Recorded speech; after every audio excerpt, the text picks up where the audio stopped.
Olá, está no ar mais um episódio do podcast Gotas de Esperança.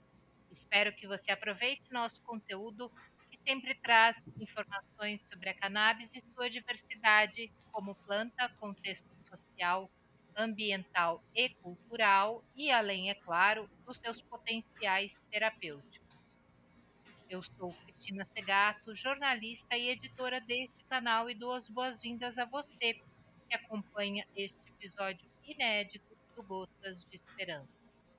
Nossa proposta é contribuir com a educação canábica dos nossos associados, profissionais de saúde e público em geral, com conteúdo qualificado sobre o universo da nossa plantinha querida.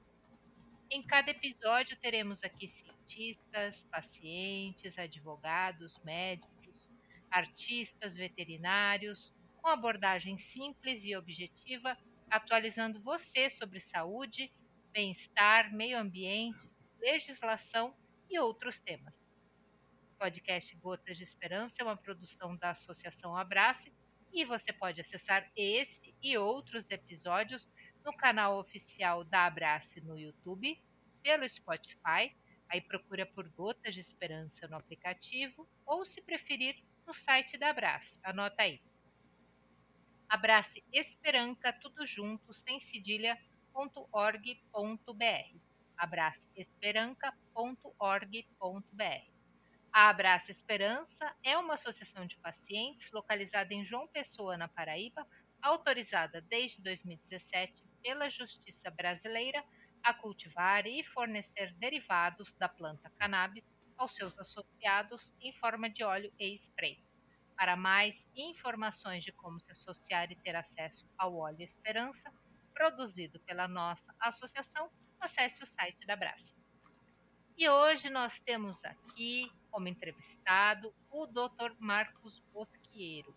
Ele é médico de família e comunidade, terapeuta familiar sistêmico, especialista em cannabis medicinal e psiquiatria. Doutor, seja muito bem-vindo aqui no nosso programa, no Gotas de Esperança. Tudo bem com você? Olá, tudo bem, Cristina? Como que vamos? Estamos aqui hoje para poder contribuir um pouquinho numa conversa, para a gente falar um pouquinho sobre um tema que envolve no âmbito da cannabis medicinal, da maconha terapêutica, que tem ajudado tanta gente. E eu acho que esse programa é mais que fundamental, uma vez que a gente trabalha também nas nossas consultas, para além da consulta médica, a educação em saúde. E educação em saúde é a gente falar de uma planta poderosa, de uma planta que pode nos ajudar muito e tem ajudado a milhões de pessoas no Brasil, no mundo afora. E aí a gente está aqui hoje para poder contribuir e poder ajudar um pouquinho nesse processo também. Com Muito obrigado pelo certeza. convite. Nós que agradecemos sua participação, sua disponibilidade.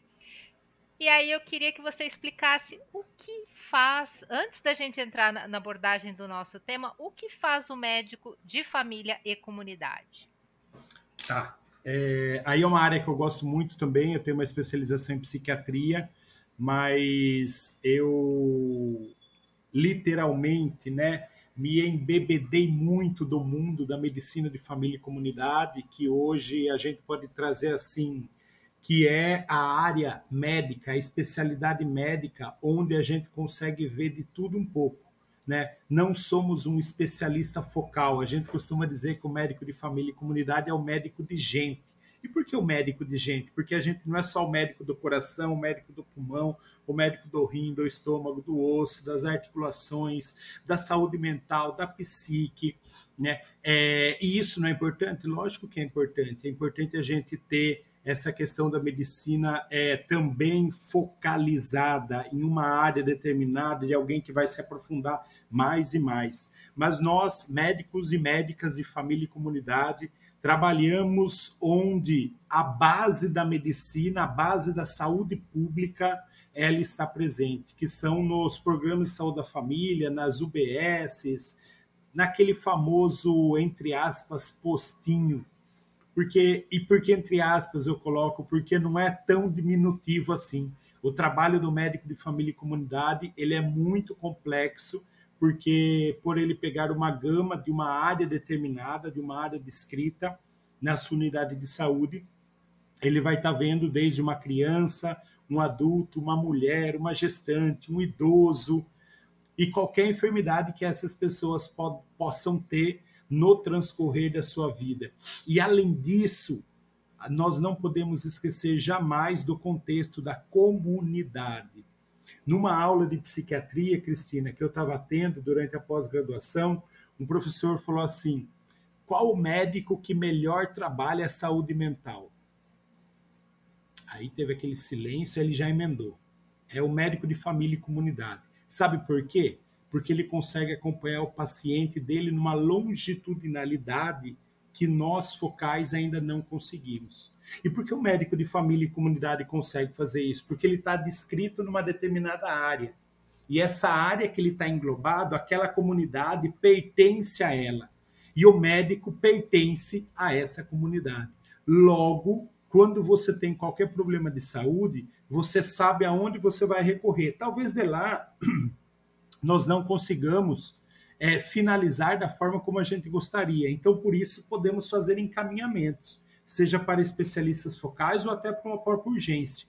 Mas a unidade de família é a porta de entrada no território para abranger toda essa população. E aí, quando ele falou da saúde mental, por que ele fala da saúde mental? Porque o termo comunidade ele é muito extenso, tanto em território, mas no que eu posso desenvolver do meu trabalho médico. E nesse sentido, eu tenho a opção, ou melhor, eu tenho a necessidade, muito mais do que opção, a necessidade de fazer um acompanhamento com aquele paciente com uma ansiedade, por exemplo, uma depressão, eu posso visitá-lo na sua casa, diferente da imensa maioria dos médicos que não trabalham em PSF, médicos focais raramente fazem visita. Eu sou médico hoje trabalhando na questão da área da saúde mental com psiquiatria, mas gosto muito de quando sou solicitado para fazer consulta domiciliar, porque ali naquele contexto da família tu consegue entender muito mais coisas do que alguém descreve para tu num consultório. Eu consigo entender desde a casa, não me importa se a casa é bonita, é feia, arrumada, bagunçada, isso tudo vai me trazer uma perspectiva de como é o mundo daquela família ali naquele pouco momento que eu estiver. Bem melhor eu ter essa visão do que se eu estivesse dentro de um consultório e as pessoas referindo, não necessariamente o paciente. E aí, quando eu estou lá, eu vejo como há a interação entre o paciente e as pessoas que estão na casa e tudo mais. Então, o médico de família, ele está por aí nessa questão da medicina de família e comunidade, no território, dentro da unidade de saúde, e muitos de nós também estamos na gestão, seja municipal, estadual ou federal. Então, o médico de família tem, ou na docência, que é outro lugar onde o médico de família tem entrado com muita força, principalmente falando nesse ciclo básico da docência, do início, o médico de família é fundamental, porque no início da docência não adianta a gente focalizar muito, porque o estudante ele não tem que ver aquilo a fundo naquele momento, ele tem que entender do todo primeiro, para depois poder ir partindo e repartindo o corpo. Mas primeiro ele precisa entender o que é esse ser humano, e esse ser humano biopsicossocial, né? Ele vai muito mais além da doença que ele tem. Ele é uma pessoa além da doença que ele tem. Não é o homem da depressão, o tio do Alzheimer, o vovô da demência. É um senhor que está ali, é uma pessoa, é uma mãe, é uma gestante, e que ela tem uma história.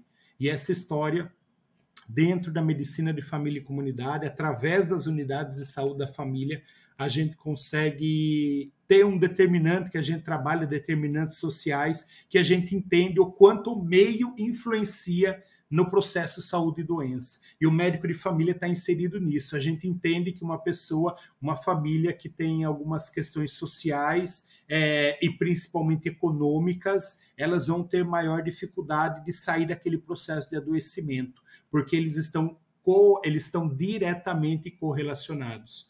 Então a gente tem que ver de que forma que a gente trabalha junto com, aí a gente tem que expandir a gente tem que sair apenas do nosso unidade de saúde, tem que buscar um serviço social, tem que buscar um auxílio na prefeitura, além da Secretaria de Saúde, para ver como a gente consegue incidir diretamente na melhora daquela família, porque a gente sabe que se a gente conseguir ajustar algo e economicamente a gente conseguir fazer uma diferença para aquela família, o processo de saúde e doença dela vai ser diferenciado a partir dali. Então, o médico de família e comunidade é uma das especialidades que mais cresce ultimamente e ele tem ganhado muito espaço e tem a sua importância, que é uma coisa muito grande para a medicina. Hoje, só para trazer assim por cima, nós temos só dentro do Mais Médico, só para a gente ter noção assim que é um programa federal, mas nós temos por volta de 20 mil médicos trabalhando. Quando tu pega do tamanho da dimensão do Brasil, 20 mil só é pouco, mas quando tu pega os médicos que estão dentro de residências de medicina de família e comunidade, os médicos concursados, os médicos contratados, todos esses que formam essa mão de obra junto com os outros profissionais da atenção primária de saúde, o médico de família não trabalha sozinho. Ele tem o apoio ali, na maioria das vezes, do enfermeiro, do dentista, do auxiliar de enfermagem, auxiliar do dentista, né? Tem também o processo de pessoas de outras especialidades, fisioterapeuta, assistente social, psicologia, TO, fono, trabalhando dentro da unidade de saúde da família, e a gente consegue fazer um trabalho interdisciplinar. Né? E isso aí é um diferencial muito grande. Infelizmente, a maioria das pessoas ainda não valoriza da importância do médico de família e comunidade, porque elas ainda não entenderam a necessidade do SUS para o nosso país. Não entenderam ainda. Nesse momento, no século XXI, que a gente está vivendo, né, no ano de 2025, tem muita gente que não sabe a importância de um sistema público de saúde, e quanto mais forte, melhor para a gente, porque a gente vai ter um retorno que a gente precisa. Então, quanto mais a gente fortalecer a medicina de família e comunidade, diretamente a gente está fortalecendo o Sistema Único de Saúde também. E viva o SUS! Viva o SUS! O maior patrimônio do povo brasileiro. A gente tem que Sem defender dúvida. o SUS sempre com muita paixão, porque sem o SUS não dá nem para pensar o que seria esse país, mas enfim. Doutor, a sua atuação ela é transdisciplinar, unindo medicina de família, terapia familiar sistêmica, psiquiatria e a cannabis de uso terapêutica, né? Uhum. E essa que traz uma perspectiva muito ampla e inovadora no cuidado da saúde mental. Isso é muito importante. Agora, como é que foi que despertou seu interesse para fazer essa interface entre a maconha terapêutica e o transtorno bipolar, que é o tema da nossa entrevista de hoje? Nós vamos falar um pouco sobre o transtorno bipolar, né? Depois a gente caracteriza essa diferença entre transtorno bipolar, depressão, ansiedade, para as pessoas entenderem. Uhum. Então, bem antes, né, da questão da psiquiatria em si, eu já tinha interesse pela questão da saúde mental, mas eu sempre gostei de trabalhar com diversos grupos diferentes. Eu gostava muito de criança, eu pensava em ser pediatra, mas daí eu queria atender gestante, pediatra não consegue atender gestante, e aí eu gostava muito de atender idoso, pediatra não vai atender idoso, mas eu também não queria ser geriatra. Então, assim, a medicina de família, ela casou muito bem para mim, porque ela trouxe tudo isso que eu trabalho, inclusive a saúde mental, aonde eu tentei, é um pouco difícil, mas eu tentei, um pouco difícil porque a gente está falando de tempo, né? E hoje, infelizmente, a carga horária nossa, ela está muito direcionada durante o trabalho para assistência, para números, tem que atender, tem que atender, tem que atender. Então, isso esgota muitos profissionais hoje na atenção primária, porque tem uma sobrecarga muito grande de atendimento na maioria das unidades. E eu gostava de fazer grupos ou separar alguns atendimentos, por exemplo, de saúde mental. Eu fazia um turno separado, ou no final da manhã, num turno, eu não conseguia fechar uma agenda completa. Então, isso era uma coisa que me dificultava muito, porque tinha a cobrança de atendimento naquele dia, porque chegou o paciente da sua área e você tem que atender. Mas eu queria também disponibilizar para aqueles pacientes que têm algum tipo de transtorno, que têm algum tipo de questões relacionadas à saúde mental, que eles pudessem ter uma opção, uma possibilidade de, em algum momento, a gente ter um momento a mais, além daquele da consulta. E aí era uma consulta mais periódica mesmo, que ele ficava fazendo na unidade de saúde. E, consequentemente, foram aparecendo alguns casos, foram aparecendo mais pessoas que tinham interesse, e aqui na Paraíba tinha começado essa questão, logo quando eu entrei na residência, começou o surgimento da Liga Canábica, consequentemente o surgimento da Abrace. A Abrace começou a se destacar bastante a nível nacional, né, na questão da produção do óleo, a Liga Canábica mais na questão da discussão da planta, de tudo mais, e a Abrace foi crescendo junto com a Liga e tudo mais, isso a gente foi acompanhando, e aí a gente se aproximou da Abrace naquele momento, quando a Abrace começou mesmo, lá na casinha, que foi o início de tudo, a gente ia lá visitar, ver como é que era, e começamos a ver algumas coisas que estavam acontecendo de melhor em alguns pacientes. Naquele momento, não só, mas eram muitos pacientes relacionados principalmente a criança com autismo. Então, eram muitos casos que tinham de mães que vinham desesperadas, que souberam da melhora, e o filho tinha muitas crises, agressividade, dificuldade para dormir e tudo mais. E aí a gente começou um pequeno grupo, né? Começamos a poder estudar um pouquinho mais, a poder conhecer, mas a gente só sabe disso na prática. Então a gente começou a prescrever e estudar ao mesmo tempo, porque não se tinha uma literatura que falava sobre como a gente tem hoje. Hoje a gente tem literatura que quando eu comecei não tinha. Vamos pegar um livro, referência sobre cannabis medicinal, maconha. Não, não tinha. Hoje nós temos tratados sobre a questão da cannabis. Hoje nós temos um tratado. Hoje nós temos livro, eu ajudei até a escrever alguns, sobre temas diversos que são tratados com o uso do óleo da maconha terapêutica. Então foi um avanço enorme. E aí tem uma coisa interessante, Cris, que é o seguinte: no meu trabalho, na minha consulta, se é questão de saúde mental, eu não consigo apenas ouvir o paciente e tá bom, tchau. Porque a gente tem que conversar um pouquinho para a gente se entender e ele entender o processo que ele está passando, que não vai resolver do dia para a noite nem apenas com medicamento. E se não resolveu com os medicamentos alopáticos até agora, a gente vai ter que entender primeiro qual é a causa e o quanto o óleo ajuda nesse processo desse transtorno mental que ele está passando. Mas só que por si só, muitas vezes não é suficiente. E aí a gente agrega as outras coisas que tem estudo trazendo a importância do exercício físico, a importância da questão da alimentação, que são coisas, quando que a gente coloca junto do tratamento, não falei da terapia, né? A terapia é fundamental num tratamento para algum transtorno mental, ajuda demais a entender o que está acontecendo, para aí sim a gente poder buscar causa. Então eu tento fazer essa contextualização de uma maneira sucinta, mas que o paciente sinta que de fato ele está sendo ouvido ali, ele está sendo acolhido literalmente, porque a gente precisa conversar sobre algumas coisas. E essas algumas coisas diz muito sobre o processo que ele está passando. Então não adianta só a gente simplesmente colocar o doente X, o paciente ansioso, o paciente depressivo, se a gente não entender esse processo. E aí, nesse contexto que eu fui me formando, que eu fui crescendo dentro da medicina de forma geral, eu fui observando a importância de que o óleo estava trazendo para alguns pacientes. E aí, com o tempo, foi tendo cada vez mais. Ah, eu preciso do óleo para tal coisa. E daí a gente vê a diversidade e a importância do sistema endocannabinoide e o quanto cada pessoa responde de uma forma diferente.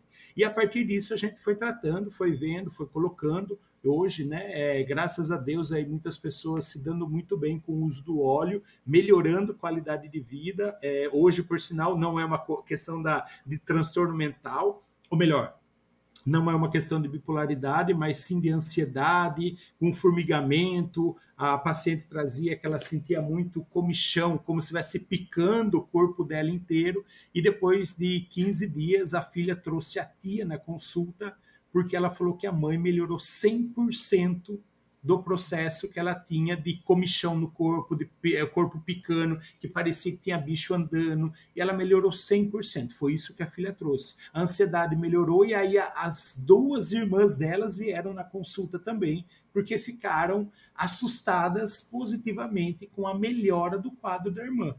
E elas queriam trazer as questões dela também para ver como que elas poderiam ser ajudadas com o uso do óleo. Então veja o potencial que uma planta tem. Não tem como a gente fechar o olho e falar isso. Eu posso até falar, não me interessa por isso. Agora, dizer que não tem nada ainda catalogado, não temos estudos, tem sim. É que você não quer procurar. Estudos nós temos. Então, dizer que a planta não tem uma influência direta na nossa qualidade de vida hoje continuar vivendo no mundo de obscurantismo, de negação da ciência, porque ela está aí. E nós não somos os descobridores dela. Não trouxemos ela pela primeira vez, né?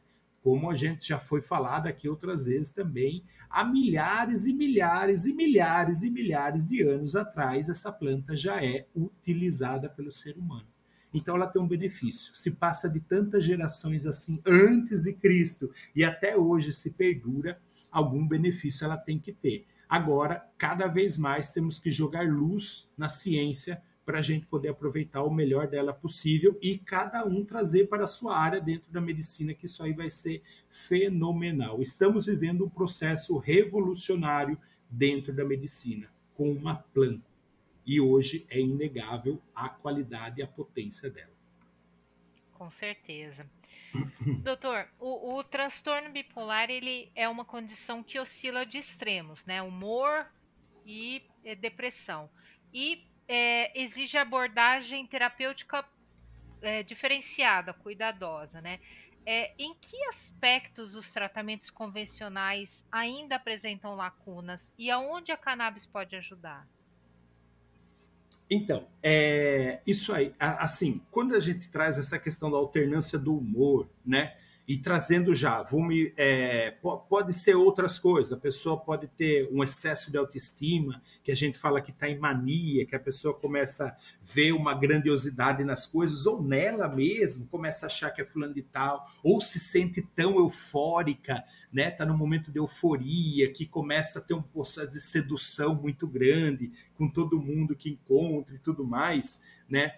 Essas questões, que são vários sintomas que tem, a gente, mas pegando essa oscilação do humor, que é o que as pessoas mais trazem da bipolaridade, será que eu sou bipolar? Será que eu tenho algo relacionado, algum transtorno de bipolaridade? Do que eu tenho? Então, nesse momento, a gente traz uma questão importante, que é assim, para além da gente poder taxar uma pessoa, ir lá e colocar um carimbão nela, você é bipolar, você é ansioso, você é depressivo, você é esquizofrênico, qualquer que seja, né? É importante a gente entender esse paciente. E muitas vezes, quando eles vêm para a consulta, Cris, eles falam assim: é minha última opção. E aí eu já gosto de trazer para o paciente assim, ó. Por quê? Quais foram as outras, se a gente está falando de última? Então, se isso aqui não der certo na primeira vez, a gente já desiste? É assim que a gente vai entrar no tratamento? Porque se eu entrar em algo que eu não confio, com certeza não vai dar bom. Por que não vai dar bom? Porque o nosso cérebro está programado para a forma como a gente pensa ele reproduzir.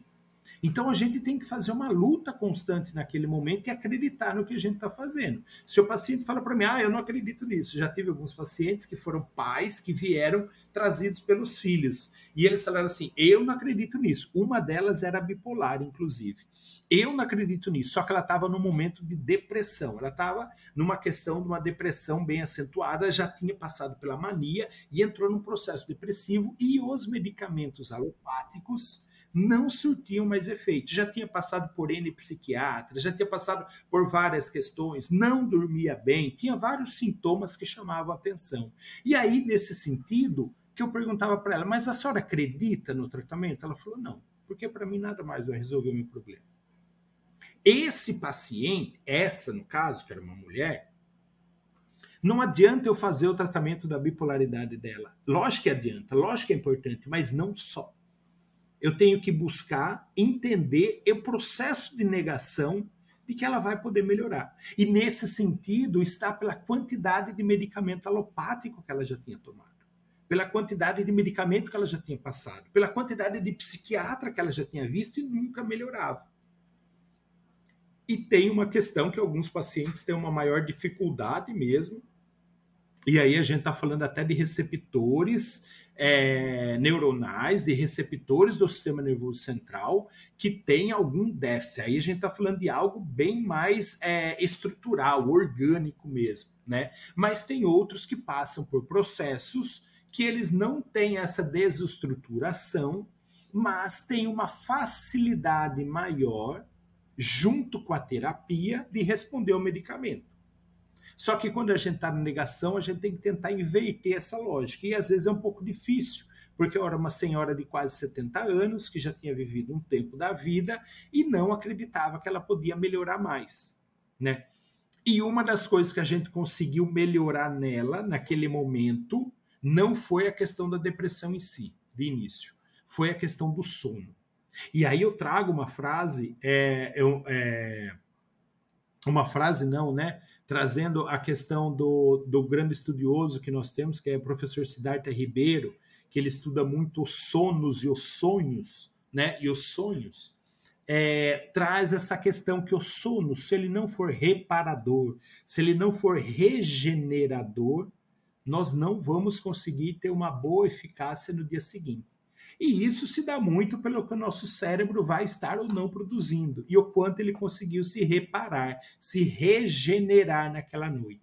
Então, para todos os pacientes que buscam, e aí, seja por algum transtorno mental ou não, mas principalmente relacionados à bipolaridade e aos seus sintomas, né, o transtorno de humor que causa toda essa alteração de eufórico para a questão de mais deprimido e tudo mais, a gente tenta amenizar esses sintomas primeiro, buscar entender em que fase que esse paciente está, até para poder pensar em que óleo que eu tenho que começar naquele momento.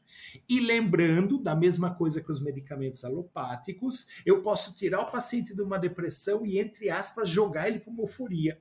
Porque o fitocannabinoide que eu escolhi naquele momento pode ser bom, mas eu não consegui fazer aquele contrabalanceio ainda entre CBD e THC, entre eles, e eu estou mais numa dose de um do que de outro, e, consequentemente, esse paciente dispara para o outro lado. Aí ele fica com muita euforia. Aí eu tenho que buscar descer de novo até a gente encontrar um umbral terapêutico desse paciente do seu sistema do seu sistema endocannabinoide, com os fitocannabinoides que nós estamos colocando nesse paciente.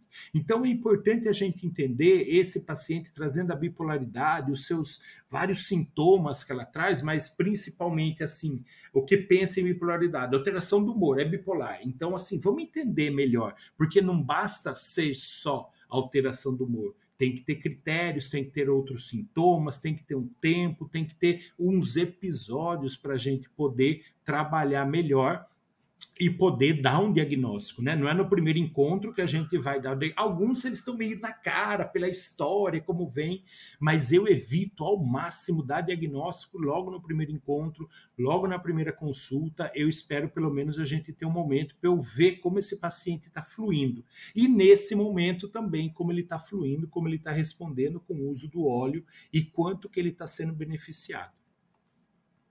Excelente. E, doutor, há diferença na resposta terapêutica entre pacientes que fazem uso aí terapêutico da cannabis e aqueles que utilizam a combinação com outros alopáticos ou estabilizadores de humor tradicionais? Então, a diferença que a gente vê, sempre que um paciente chega com o uso de alopático, eles falam assim: eu vim aqui porque eu não quero mais tomar isso. Tudo bem, aí eu já retruco. Mas agora a gente vai associar o óleo e tu vai Tá. continuar usando esse, e depois a gente vai reduzindo, caso seja possível. Alguns casos são, outros são um pouco mais complexos, porque o paciente já vem num uso constante, tem uma questão do organismo, de uma adaptação, e quando a gente tenta mexer, esse paciente desestabiliza. Aí a gente mantém. E outros a gente consegue reforçar com o óleo. E reduzindo, que são pacientes que conseguem ter um maior controle, conseguem entender melhor a situação que estão, conseguem ter muito claro, ó, eu tô indo para mania. O paciente chega e fala assim, ó, se eu continuar desse jeito, eu vou entrar em mania, porque eu já não tô aguentando, e eu tô sentindo que vai acontecer isso de novo. Ou ao contrário, ó, eu tô muito depressivo, tava em mania uns tempo atrás, agora eu tô muito depressivo, não tô conseguindo sair, e tá, isso aqui tá muito ruim, os medicamentos não estão mais surtindo efeito. E aí a gente vai entrando com o óleo associado. Alguns casos a gente consegue desmamar alguns medicamentos e ajustando o óleo, e eu sempre coloco para o paciente, o óleo vai ser um cálcio nesse momento, se tu tá tomando algum medicamento. A gente vai tirando de um lado e a gente vai calçando do outro. O que que é calçando? A partir do momento que ele começa a ter uma resposta positiva, efetiva, do uso do óleo com os outros medicamentos, a gente vai dando um ajuste na dose para poder diminuindo o medicamento alopático. E isso varia muito. Tem pacientes que demoram 6 meses, tem paciente que levou um ano, porque é como cada um vai reagindo e como que o paciente está se sentindo bem ou não.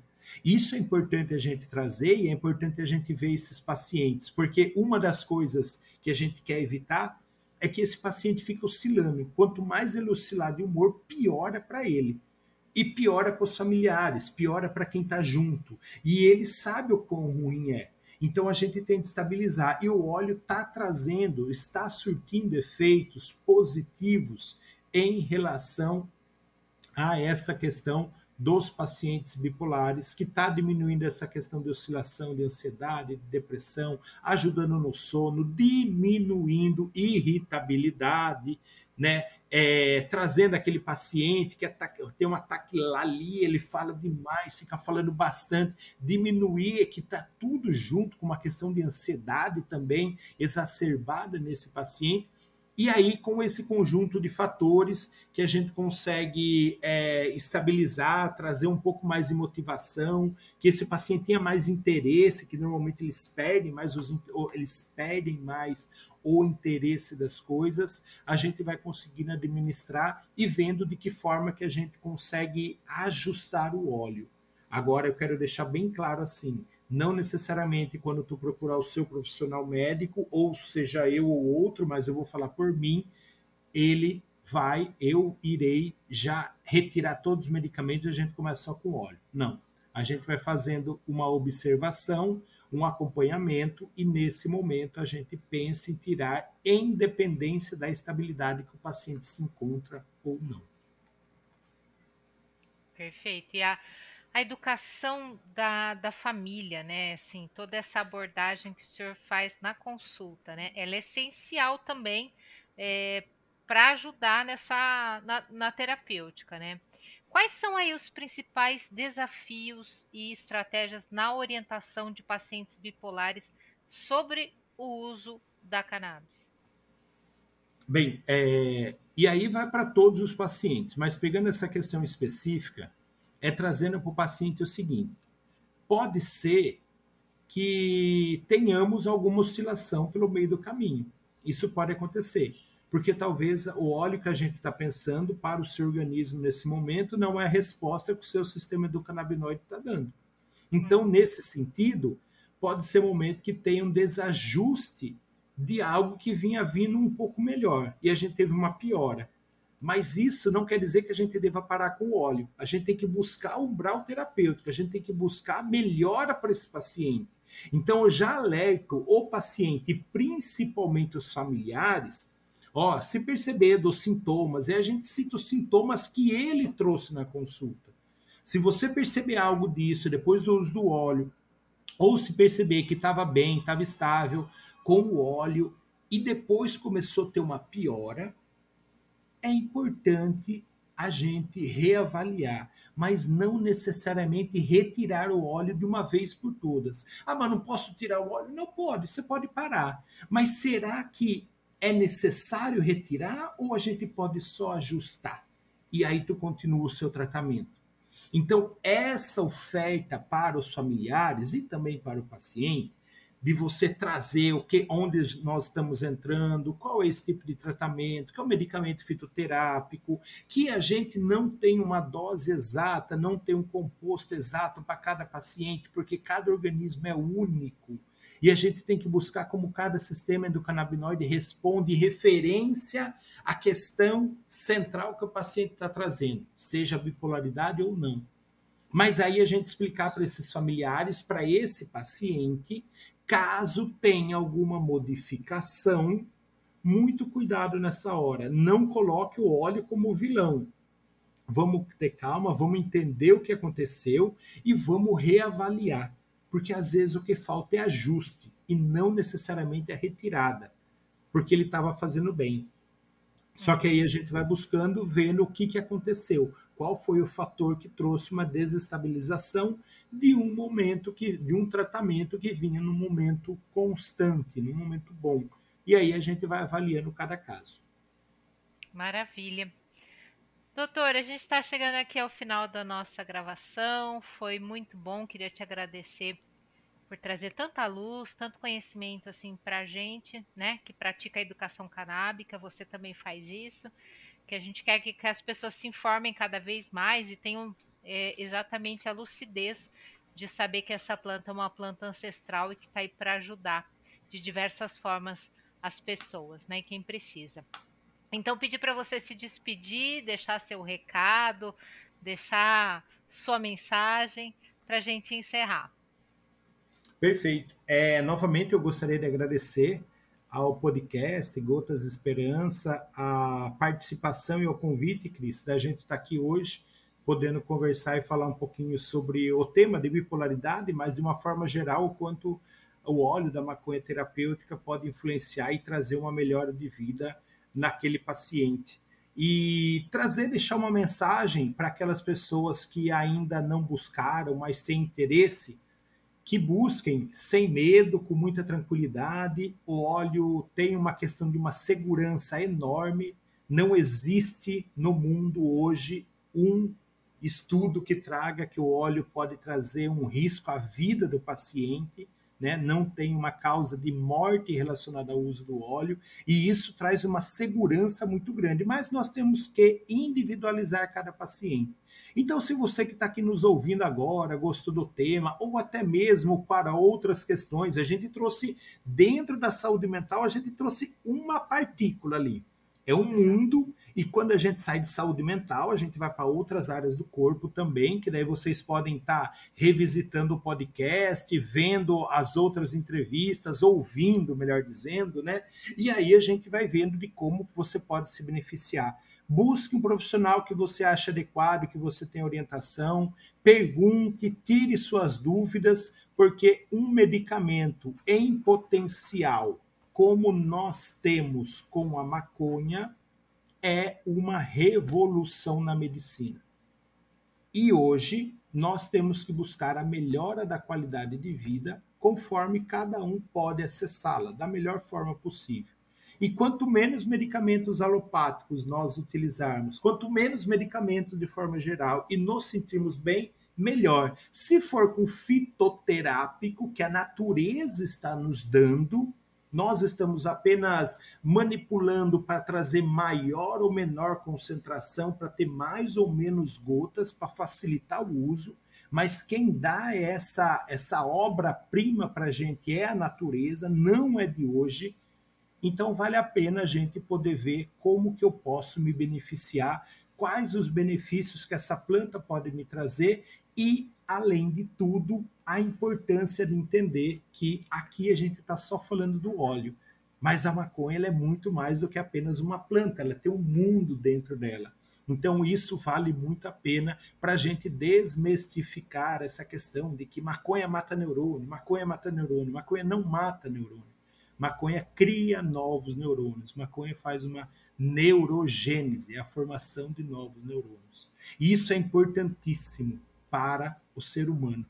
E eu acho que a gente pode trazer isso e englobar na nossa cultura e no nosso dia a dia para a gente ter os benefícios com cuidado, né? Tudo que é demais pode causar algum dano, até uma dipirona. Então, vamos utilizar com cuidado, utilizar com saber, e quando é com saber, é com uma orientação, caso eu não conheça nada, caso eu tenha muitas dúvidas, com uma orientação profissional vai poder te ajudar muito nesse sentido e para que você possa ter uma melhora da sua qualidade de vida. Meu muito obrigado a todas e todos que nos ouviram até aqui e fiquem bem, um forte abraço. Termina aqui mais um episódio do Gotas de Esperança, podcast produzido pela Associação Abrace, trazendo entrevistas e debates sobre o cenário do uso da cannabis terapêutica no Brasil. Toda semana, um novo episódio no nosso canal, no Spotify, e você pode acessar também no site da Abrace. Te espero na próxima semana. Um abraço, até lá!